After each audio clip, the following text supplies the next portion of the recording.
കേരളത്തിലെ തദ്ദേശ തിരഞ്ഞെടുപ്പ് ഫലത്തിന്റെ പൂർണ്ണചിത്രം പുറത്തുവരുമ്പോൾ UDF നേടിയത് ചരിത്ര വിജയമെന്നാണ് വ്യക്തമാക്കുന്നത്.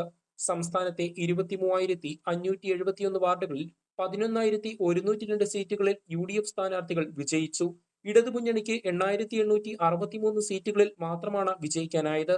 അതേസമയം BJP 1,919 സീറ്റുകളിൽ വിജയം നേടി. മറ്റു പാർട്ടികൾക്കും സ്വതന്ത്രമാർക്കുമായി 1,687 സീറ്റുകളും ലഭിച്ചിട്ടുണ്ട്.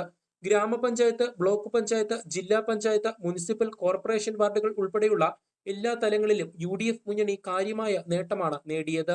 ഗ്രാമപഞ്ചായത്ത് 8,021 സീറ്റുകൾ, ബ്ലോക്ക് പഞ്ചായത്ത് 1,241 സീറ്റുകൾ, ജില്ലാ പഞ്ചായത്ത് 195 സീറ്റുകൾ, മുനിസിപ്പൽ വാർഡ് 1,458 സീറ്റുകൾ, കോർപ്പറേഷൻ വാർഡ് 187 സീറ്റുകൾ എന്നിവയിൽ UDF വിജയം നേടി.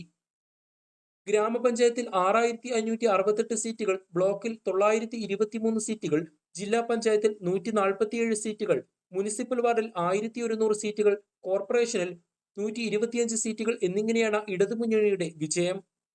BJP 1,447 ഗ്രാമപഞ്ചായത്ത് വാർഡുകളിലാണ് വിജയിച്ചത്. ബ്ലോക്ക് പഞ്ചായത്തിൽ 54 കാസർഗോഡ് ജില്ലാ പഞ്ചായത്തിലും ഇക്കുറി BJP പ്രാതിനിധ്യമുണ്ട്. 324 മുനിസിപ്പൽ സീറ്റുകളും 93 കോർപ്പറേഷൻ സീറ്റുകളിലും BJP വിജയം നേടി. ക്ഷേമ പെൻഷൻ വർദ്ധിപ്പിച്ചതും മറ്റും വികസന പ്രവർത്തനങ്ങളുമൊക്കെ ഇടതുമുന്നണി പ്രചാരണ ആയുധമാക്കിയെങ്കിലും പരാജയത്തിന്റെ തീവ്രത കുറയ്ക്കുവാൻ കഴിഞ്ഞില്ല. ശബരിമല, സ്വർണ്ണക്കൊള്ള ഉൾപ്പെടെയുള്ളവ സംസ്ഥാന സർക്കാരിനെ പ്രതിക്കൂട്ടിലാക്കിയ സംഭവങ്ങൾ UDF കൃത്യമായി തിരഞ്ഞെടുപ്പ് പ്രചരണത്തിന് ഉപയോഗിച്ചതോടെ ഇടതുമുന്നണിക്ക് അടിപതറുകയായിരുന്നു.